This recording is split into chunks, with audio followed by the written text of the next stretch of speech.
ఆంధ్రప్రదేశ్లో కూటమి ప్రభుత్వం వచ్చిన తర్వాత భద్రత భరోసా వచ్చిందని మంత్రి సత్యప్రసాద్ అన్నారు.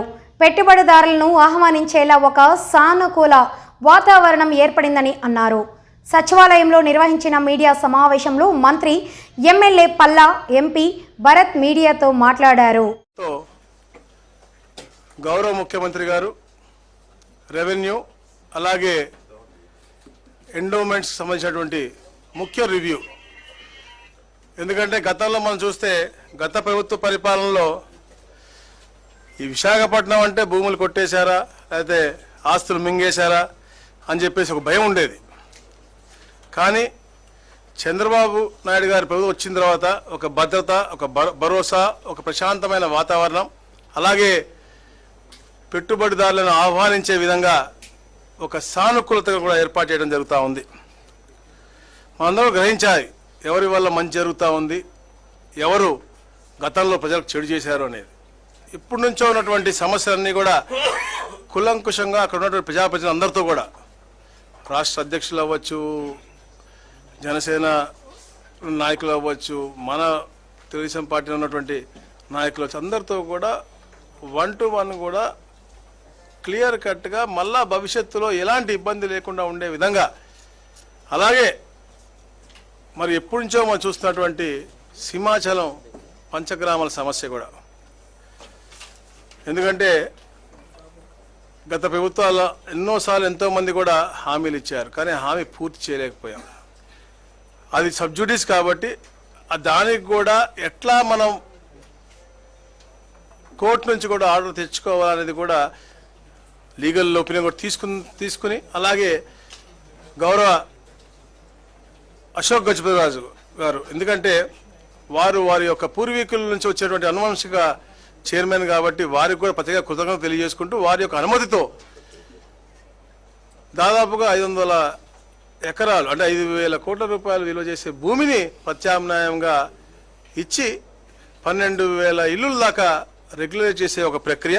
దానిపైన నిజంగా విశాఖపట్నం పంచగ్రామంలో ఉన్నటువంటి ప్రతి ఒక్క గృహంలో ఉండే ప్రతి ఒక్క కుటుంబం కూడా ఆనందంతో ఉండాలి. దాని పెద్ద ఎత్తున మా నాయకులు, కార్యకర్తలు కూడా క్షేత్రస్థాయిలో కూడా తీసుకెళ్లాలని చెప్పేసి మేము కోరుతా ఉన్నాం. దానికి మరి ఒకసారి రాజావారి కుటుంబానికి అలాగే ముఖ్యమంత్రి గారికి కూడా అక్కడ ఉన్నటువంటి శాసనసభ్యులు అలాగే గ్రామస్తుల ద్వారా కూడా కృతజ్ఞత తెలియజేస్తా ఉన్నాం.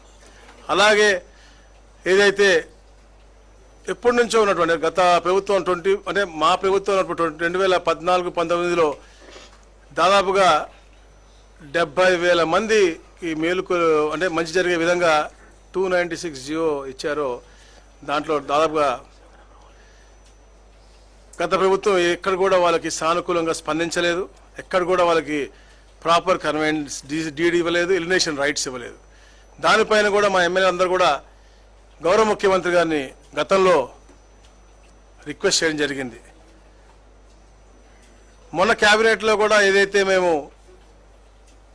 డిస్కస్ చేశామో 0 నుంచి 150 యార్డ్స్ ఉన్నాయి ఫ్రీ ఆఫ్ కాస్ట్ చేస్తా ఉన్నామో, 150 యార్డ్స్ నుంచి 300 ఉన్నటువంటి వాటికి 15% ఏదైతే ఇస్తానో దాని ప్రకారంగా ఇది కూడా చేయాలి. కాకపోతే వీటికి మాత్రం ఇప్పటి నుంచి 2 సంవత్సరాలు కాకుండా 2016-17లో ఇచ్చారు కాబట్టి ఆ డేట్ మీదనే వారికి ఇస్తే బాగుంటుందని చెప్పేసి అందరూ కోరడం జరిగింది. దానికి కూడా సానుకూలంగా స్పందించారు. నిజంగా విశాఖపట్నం పట్ల చంద్రబాబు నాయుడు గారికి ఉన్నటువంటి ప్రేమ, ఎందుకంటే రాష్ట్రంలో అన్ని ప్రాంతాల మీద ప్రేమ ఉంది. కాకపోతే ఇచ్చిన హామీలు కూడా ఎప్పుడు కూడా గవర్నమెంట్ మారినా కూడా గత ప్రభుత్వాలు ఇచ్చినటువంటి హామీలు కొన్ని సానుకూలంగా స్పందించారు. అప్పుడు 2017లో మేము ఇచ్చినటువంటి పట్టాలని కూడా కన్వెన్స్ డేట్ 2 yearsలో ఇవ్వాలి అని చెప్పి రాసి ఉన్నప్పటికి కూడా గత ప్రభుత్వం ఇవ్వబోవడం నిజంగా బాధాకరమైన విషయం. అందుకనే ఇప్పుడు రాగానే ఎమ్మెల్యేల కోరిక మేరకు ఆ 70,000 పట్టాలు ఏదైనా అందరికి కూడా ఇమ్మీడియట్ అంటే ఓల్డ్ డేటెడ్ కిందనే ఆ రోజు నుంచి ఎఫెక్ట్ అయ్యే విధంగానే ఆల్ రైట్స్ ఇచ్చే విధంగా కూడా చూస్తూ ఉన్నారు. అలాగే యుఎల్సి కూడా ముఖ్యంగా, ఎందుకంటే ఇది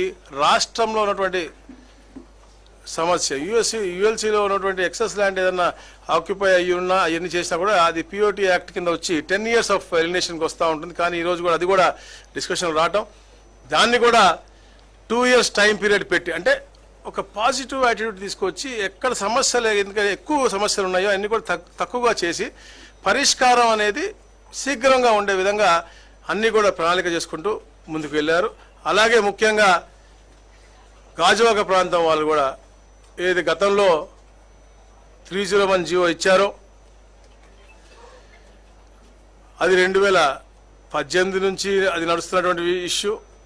ఎలక్షన్ ముందు హడావిడిగా వీరు కూడా 6 నెలల ముందు చెప్పారు, కానీ అది పూర్తిగా కంప్లీట్ అవ్వనటువంటి పరిస్థితి.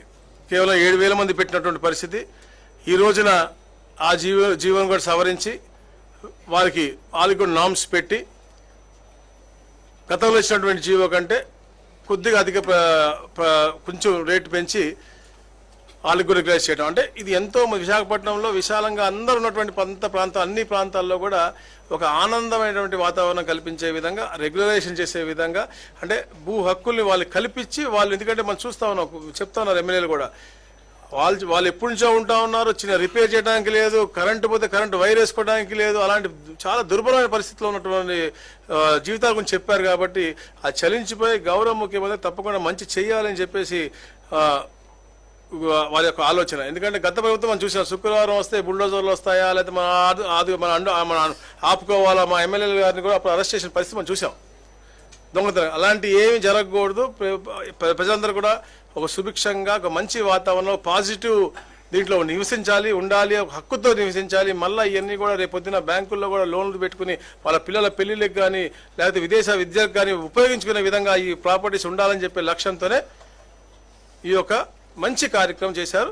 ఇలానే ఇంకా ఎక్కడెక్కడ ఉన్నాయి కూడా రాష్ట్రంలో అన్నీ కూడా కమిటీల ద్వారా అన్నీ కూడా అధ్యయనం చేసి వారికి కూడా ఒక మంచి సొల్యూషన్ ఇచ్చే విధంగా మేము పాజిటివ్గా ముందుకెళ్తామని చెప్పేసి తెలియజేస్తా ఉన్నాం. Thank you. అది నెక్స్ట్ ఇష్యూ. ఇప్పుడు దీంట్లో కూడా కొన్ని ఇష్యూస్ చాలా వచ్చినాయి. ఇప్పుడు ఏ అయితే సింహాచలం భూముల్లో కొన్ని ఇప్పుడు మన కన్స్ట్రక్టెడ్ ప్లేస్ అన్ని చేస్తా ఉన్నాం. అది కాకుండా వాళ్ళు సాగు చేసే భూమి కొద్దిగా ఉంది, ప్లస్ కొన్ని ఖాళీ ఉన్న స్థలం ఉంది, అవన్నీ కూడా సబ్జుడిస్ లో ఉన్నాయి, నంబర్ ఆఫ్ బిల్స్ ఉన్నాయి. అవన్నీ సొల్యూషన్ వెంటనే అవ్వదు కాబట్టి అవి కూడా డిస్కషన్లోకి వచ్చాయి. తప్పకుండా పాజిటివ్ గా చేయగలిగిన ప్రతి ఒక్క అంశం కూడా పాజిటివ్ గా చేయాలని చెప్పేసి ఒక ప్రోయాక్టివ్ మోడ్ లో గౌరవ ముఖ్యమంత్రి గారు వెళ్తా ఉన్నారు. తప్పకుండా అవి కూడా ఒక పాజిటివ్నెస్ తీసుకెళ్తాను.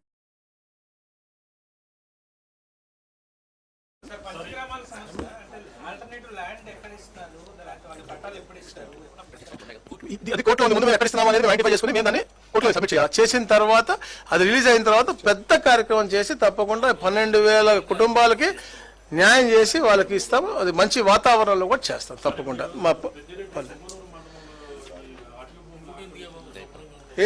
అది వేశారు విజిలెన్స్, ఇంతకుముందు విజిలెన్స్ రిపోర్ట్ కూడా ఉంది. ఈ రోజు పేపర్లో కూడా వచ్చింది.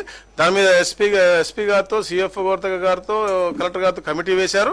తప్పకుండా రిపోర్ట్ వచ్చిన తర్వాత యాక్షన్ అనేది డెఫినెట్గా ఉంటుంది. నేను గతంలో చెప్పాను, ఎంతటి పెద్దవారు ఉన్నా, మీరు మదనపల్లి ఫైల్స్ మనోడు అడిగారు, ఎంతటి పెద్దవారు ఉన్నా కూడా తప్పకుండా వారి మీద యాక్షన్ ఉంటుంది. మాకు ప్రాథమిక అంచనా వచ్చింది. ఎప్పుడు ఎలా వెబ్ ల్యాండ్లు మారినాయో, ఎప్పుడెప్పుడు ఎలా మారినాయో మాకు ప్రాథమిక అంచనా వచ్చింది. మేము కూడా గతంలో పత్రికా సోదరులకు చెప్పాము. మా కన్జర్వేటర్ ఆఫ్ ఫారెస్ట్ వాళ్ళకి కూడా వాళ్ళకి డ్రోన్ మ్యాప్స్ ఉన్నాయి.